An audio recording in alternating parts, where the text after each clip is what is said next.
segnali più incoraggianti arrivano dal turismo, che ha visto una crescita del 4% delle presenze complessive, soprattutto grazie agli stranieri, e gli italiani sono calati dello 0,5%, e dal settore edile, che spinto ancora dalla presenza degli sgravi fiscali del 110 è cresciuto del 7,7%.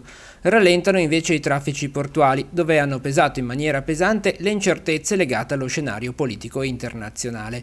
Per la Liguria è un quadro in chiaroscuro quello che emerge dall'analisi dei dati elaborati dalla sede genovese della Banca d'Italia per il 2023. L'economia ligure cresce, ma con un ritmo più lento rispetto all'anno precedente. Siamo intorno ad un dato stimato dello 0,8%, quindi sicuramente il rallentamento rispetto all'anno precedente, ma siamo su una tendenza analoga al dato nazionale. Ovviamente poi all'interno dei diversi comparti produttivi di attività si sono rilevati anche degli andamenti diversi più o meno positivi. Frena la crescita dell'occupazione, che nel 2023 ha visto un più 2,7%, in decelerazione rispetto al 3,6% in più del 2022, anche se il dato resta superiore a quello dell'Italia in generale, che è al 2,1%.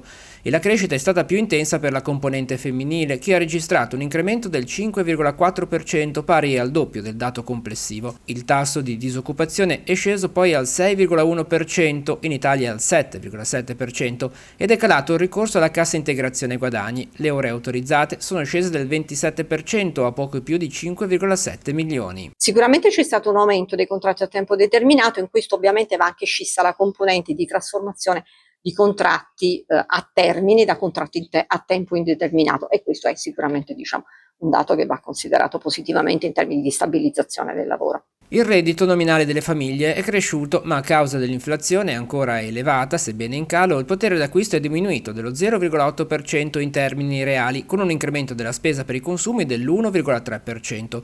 Tiene per il momento il comparto industriale, anche se i segnali per l'economia ligure e nazionale non sono positivi. Un quadro più definito si avrà a settembre, con l'analisi dei dati del primo semestre del 2024. Però anche nel comparto dell'industria un dato positivo è quello degli investimenti, che effettivamente sono aumentati, soprattutto perché le imprese si sono attrezzate per l'acquisto di beni strumentali, e questo è un buon dato.